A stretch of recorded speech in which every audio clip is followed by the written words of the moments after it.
핵심 정리, 법률행위에 의하지 않은 부동산 물권 변동은 원칙적으로 등기 없이도 효력이 생긴다. 부동산 물권 변동은 보통 등기가 있어야 효력이 생긴다. 하지만 모든 경우가 그런 것은 아니다. 민법 제187조는 상속, 공용징수, 판결, 경매 기타 법률의 규정에 의한 부동산 물권 취득은 등기를 요하지 않는다고 정한다. 예를 들어 갑이 사망하고 을이 갑의 부동산을 상속받았다고 해보자. 을은 상속 등기를 하지 않았더라도 상속 개시 시점에 부동산 소유권을 취득한다. 이처럼 법률의 규정에 의해 권리가 이전되는 경우에는 당사자의 물권행위와 등기를 기다리지 않는다. 다만 등기를 하지 않으면 그 부동산을 다시 처분하지 못한다. 정리하면 제187조의 물권 변동은 등기 없이 취득하지만 처분하려면 등기가 필요하다. 암기 포인트, 법률행위가 아닌 물권 취득은 등기 없이 취득하고 등기해야 처분할 수 있다. 핵심 정리, 상속인은 피상속인이 사망한 때 등기 없이 부동산 소유권을 취득한다. 예를 들어 갑이 부동산을 소유하고 있다가 사망했고 을이 갑의 상속인이라고 해보자. 이 경우 을은 상속 등기를 해야만 소유자가 되는 걸까? 아니다. 상속은 법률의 규정에 의한 포괄승계다. 그래서 을은 갑이 사망한 때 바로 부동산 소유권을 취득한다. 등기는 소유권 취득의 요건이 아니다. 하지만 을이 그 부동산을 병에게 팔아 소유권을 이전하려면 먼저 상속 등기를 해야 한다. 정리하면 상속인은 등기 없이 소유권을 취득하지만 처분하려면 상속 등기가 필요하다. 암기 포인트, 상속은 사망 시 등기 없이 취득하고 처분 전 등기가 필요하다. 핵심 정리, 공용징수에서는 협의 수용인지 재결 수용인지에 따라 소유권 취득 시점이 달라진다. 공용징수는 공익사업을 위해 사인의 재산권을 강제로 취득하는 제도다. 여기서 소유권이 언제 넘어가는지가 중요하다. 먼저 협의 수용은 사실상 당사자 사이의 협의에 의한 취득이다. 그래서 소유권이 전등기를 마친 때 소유권이 이전된다. 반면 재결 수용은 법률에 따른 강제 취득이다. 재결에서 정한 수용 개시일에 소유권이 이전된다. 다만 보상금 지급이 전제되어야 하고 보상금이 지급되지 않으면 수용 재결의 효력이 문제될 수 있다. 정리하면 협의 수용은 등기 시점, 재결 수용은 수용 개시일을 기준으로 소유권 취득을 본다. 암기 포인트, 협의 수용은 등기이고 재결 수용은 수용 개시일이다. 핵심 정리, 제187조의 판결은 물권 변동을 직접 발생시키는 형성 판결을 의미한다. 민법 제187조는 판결에 의한 부동산 물권 취득은 등기를 요하지 않는다고 정한다. 그런데 여기서 말하는 판결은 모든 판결을 뜻하지 않는다. 예를 들어 갑이 을을 상대로 소유권이 전등기 청구 소송에서 승소했다고 해보자. 이 판결은 을에게 등기를 이전하라는 이행 판결이다. 이행 판결만으로 곧바로 소유권이 이전되는 것은 아니다. 등기를 해야 소유권이 이전된다. 반면 공유물 분할 판결처럼 판결 자체가 권리관계를 형성하는 경우에는 형성 판결이므로 판결 확정으로 물권 변동이 생길 수 있다. 정리하면 제187조의 판결은 이행 판결이 아니라 형성 판결을 말한다. 암기 포인트, 판결에 의한 물권 변동은 형성 판결만 제187조에 들어간다. 핵심 정리, 경매에서 매수인은 매각대금을 완납한 때 부동산 소유권을 취득한다. 예를 들어 갑 소유 부동산이 경매에 나왔고 을이 매수인으로 정해졌다고 해보자. 을은 매각 허가 결정을 받은 때 바로 소유자가 될까? 아니다. 경매에서 소유권 취득 시점은 매각대금을 완납한 때다. 경매는 법률의 규정에 의한 물권 취득이므로 매각대금을 완납하면 등기 없이도 소유권을 취득한다. 그 후 등기는 법원이 촉탁하여 정리된다. 따라서 매수인이 따로 소유권이 전등기 청구 소송을 제기하는 것은 원칙적으로 문제될 수 있다. 정리하면 경매에서는 매각대금 완납 시 소유권이 넘어간다. 암기 포인트, 경매 취득은 매각대금 완납이 기준이다. 핵심 정리, 신축 건물의 소유권은 사회통념상 독립한 건물을 만든 사람이 원시 취득한다. 예를 들어 갑이 자기 비용과 노력으로 건물을 새로 지었다고 해보자. 이 경우 갑은 누구에게서 소유권을 이전받는 것이 아니다. 건물이 새로 생겼기 때문에 갑이 원시 취득한다. 문제는 언제 건물로 볼 수 있는지다. 단순한 자재나 공사 중인 구조물만으로는 부족하다. 기둥과 지붕과 주벽이 갖추어져 사회통념상 독립한 건물로 볼 수 있어야 한다. 그 단계에 이르면 신축한 사람이 건물 소유권을 취득한다. 정리하면 신축 건물은 독립한 건물로 완성한 사람이 원시 취득한다. 암기 포인트, 신축 건물은 기둥과 지붕과 주벽을 갖춘 때 원시 취득이 문제된다. 핵심 정리, 점유 취득 시효는 법률의 규정에 의한 취득이지만 민법상 등기를 해야 소유권을 취득한다. 점유 취득 시효는 20년간 소유의 의사로 평온하고 공연하게 부동산을 점유한 경우 문제된다. 겉으로 보면 법률의 규정에 의한 취득처럼 보인다. 그렇다면 제187조에 따라 등기 없이 소유권을 취득해야 할 것 같지만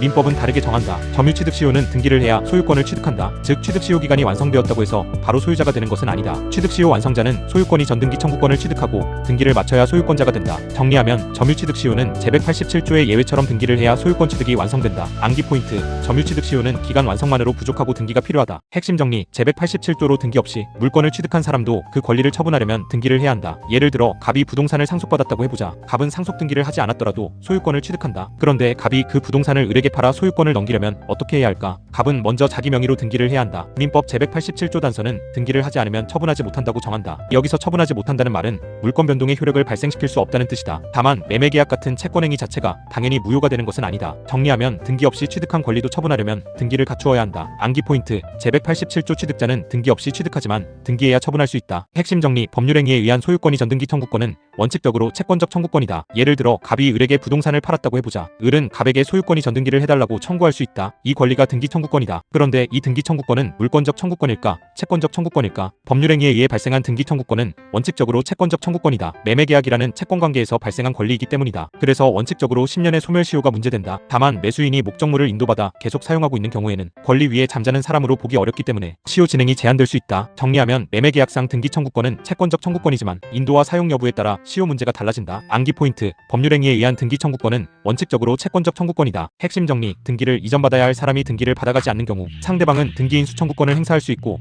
이것도 등기 청구권에 포함된다. 보통 등기 청구권이라고 하면 권리자가 등기를 넘겨달라고 청구하는 경우를 떠올린다. 예를 들어 매수인이 매도인에게 소유권 이전 등기를 청구하는 경우다. 하지만 반대 상황도 있다. 등기를 가져가야 할 사람이 등기를 인수하지 않아 상대방에게 불이익이 생기는 경우다. 예를 들어 매수인이 소유권 이전 등기를 받아가야 하는데 계속 미루고 있다고 해보자. 이 경우 매도인은 매수인을 상대로 등기를 인수하라고 청구할 수 있다. 이것이 등기 인수 청구권이다. 판례는 등기 인수 청구권도 넓은 의미의 등기 청구권으로 본다. 정리하면 등기 청구권은 등기를 넘겨달라는 권리뿐 아니라 등기를 받아가라는 청구도 포함한다. 암기 포인트. 등기 인수 청구권도 등기 청구권이다. 핵심 정리. 매수인의 소유권이 전등기 청구권은 원칙적으로 10년의 소멸시효에 걸린다. 예를 들어 갑이 을에게 부동산을 팔았는데 을이 등기를 받아가지 않고 오랫동안 방치했다고 해보자. 이 경우 을의 등기 청구권은 언제까지나 남아있을까? 원칙적으로 그렇지 않다. 매매계약에 기한 소유권이 전등기 청구권은 채권적 청구권이다. 따라서 10년의 소멸시효가 문제된다. 하지만 이 원칙에는 중요한 예외가 있다. 매수인이 부동산을 인도받아 사용하고 있는 경우에는 권리 위에 잠자는 사람으로 보기 어렵다. 그래서 소멸시효가 진행되지 않는 것으로 볼 수 있다. 정리하면 매수인의 등기 청구권은 원칙적으로 시효에 걸리지만 인도받아 사용하면 예외가 인정된다. 암기 포인트.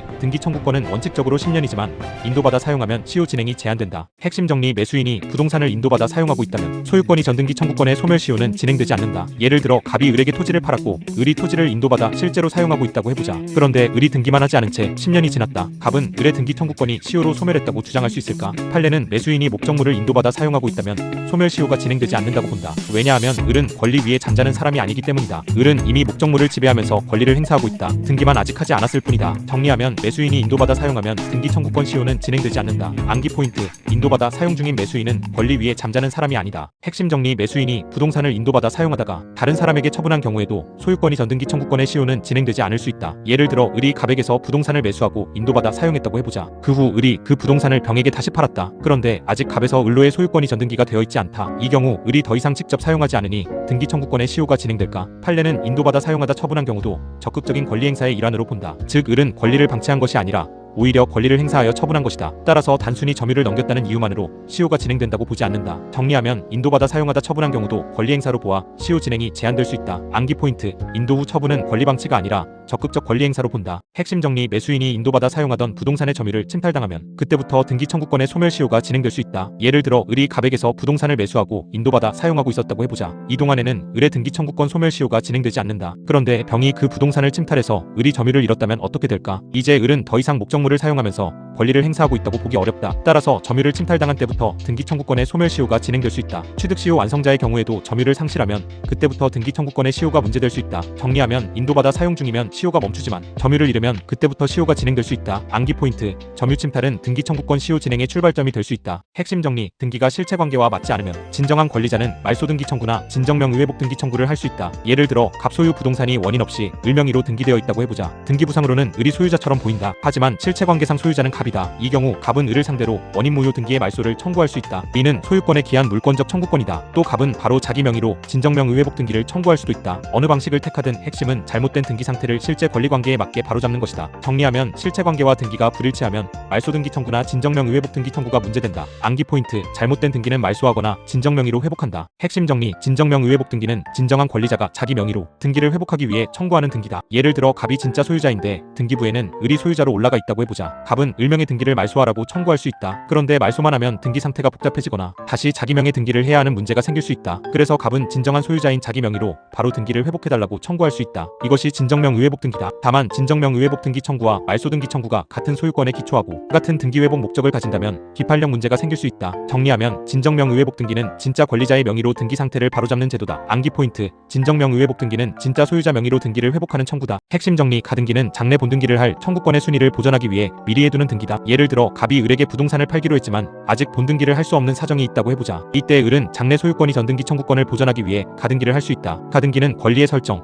이전, 변경, 소멸 청구권을 보전하기 위해 한다. 청구권이 시기부이거나 정지조건부인 경우에도 가능하다. 또 장래 확정될 청구권을 보전하기 위해서도 가능하다. 가등기의 핵심은 현재 권리 변동을 완성하는 것이 아니라 장래 본등기의 순위를 미리 확보하는 것이다. 정리하면 가등기는 장래 본등기 청구권의 순위를 보전하는 예비적 등기다. 암기 포인트. 가등기는 본등기의 순위를 미리 잡아두는 등기다. 핵심 정리. 가등기만으로는 소유권 이전이나 물권 변동 같은 실체법상 효력이 생기지 않는다. 예를 들어 을이 갑 소유 부동산에 소유권 이전 청구권 보전을 위한 가등기를 해두었다고 해보자. 그렇다면 을은 가등기만으로 소유자가 될까? 아니다. 가등기는 장래 본등기 본등기의 순위를 보전하는 등기일 뿐이다. 가등기만으로 소유권이 이전되거나 제한물권이 성립하는 것은 아니다. 따라서 가등기권자는 원칙적으로 가등기만을 이유로 소유권자처럼 권리를 행사할 수 없다. 본등기를 해야 비로소 권리 변동이 완성된다. 정리하면 가등기는 순위 보전료만 있고 그 자체로 물권 변동을 일으키지 않는다. 암기 포인트: 가등기는 소유권이 아니라 본등기 순위를 보전하는 수단이다. 핵심 정리: 가등기에는 본등기와 같은 권리 추정력이 인정되지 않는다. 부동산 등기에는 일반적으로 권리 추정력이 문제된다. 등기 명의자는 그 등기된 권리를 적법하게 가진 것으로 추정될 수 있다. 그렇다면 가등기도 마찬가지일까? 아니다. 가등기는 장래 본등기 청구권을 보전하는 등기다. 가등기만으로 실제 권리자가 되었다고 볼 수는 없다. 따라서 가등기에는 본등기와 같은 권리 추정력이 인정되지 않는다. 다만 가등기에는 순위 보전료가 있다. 정리하면 가등기는 권리 추정력은 없고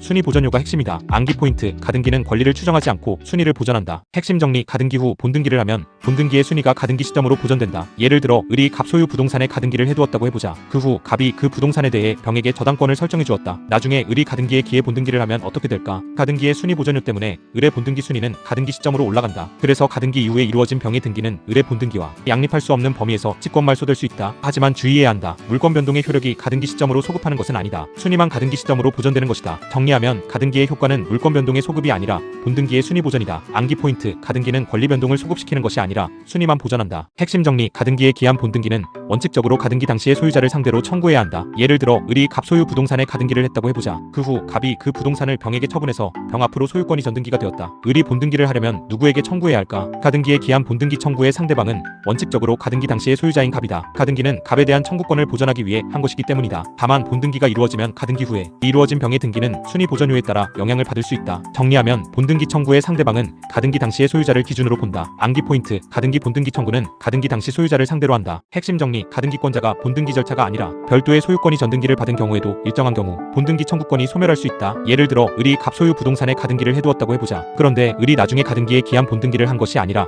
별도의 소유권이 전등기를 받았다. 이 경우 을의 본등기 청구권은 어떻게 될까? 가등기권자의 본등기 청구권은 채권적 청구권이므로 소유권을 취득했다고 해서 당연히 혼동으로 소멸하는 것은 아니다. 하지만 제3자 앞으로 중간 처분 등기나 처분 제한 등기가 없고 가등기와 별도 소유권이 전등기의 등기 원인이 실질적으로 같다면 달리 볼 수 있다. 이 경우 가등기로 보전하려던 의무가 사실상 이행된 것이므로 본등기 청구권은 소멸할 수 있다. 정리하면 별도 소유권이 전등기가 가등기의 목적을 실질적으로 달성했다면 본등기 청구권은 소멸할 수 있다. 암기 포인트: 가등기와 별도 이전 등기의 원인이 같고 중간 처분이 없으면 본등기 의무 이행으로 볼 수 있다. 핵심 정리: 순위 보전 가등기는 장래 본등기의 순위를 보전하기 위한 것이고 담보 가등기는 채권 담보를 위한 것이다. 가등기는 크게 순위 보전 가등기와 담보 가등기로 나누어 볼 수 있다. 순위 보전 가등기는 장래 소유권이 전등기 같은 본등기를 할 청구권의 순위를 보전하기 위한 등기다. 예를 들어 매매 예약에 따른 소유권 이전 청구권을 보전하기 위해 하는 가등기가 여기에 해당한다. 반면 담보 가등기는 돈을 빌려주면서 그 채권을 담보하기 위해 두는 가등기다. 형식은 가등기지만 실질은 담보다. 그래서 담보 가등기에는 가등기 담보법 같은 특별한 규율이 문제될 수 있다. 또 담보 가등기인지 순위 보전 가등기인지가 다투어지는 경우에는 등기관이 형식적 심사권만으로 함부로 이후 등기를 직권 말소하기 어렵다. 정리하면 순위 보전 가등기는 본등기 순위 확보가 목적이고 담보 가등기는 채권 담보가 목적이다. 암기 포인트: 순위 보전 가등기는 본등기를 위한 것이고 담보 가등기는 돈을 담보하기 위한 것이다.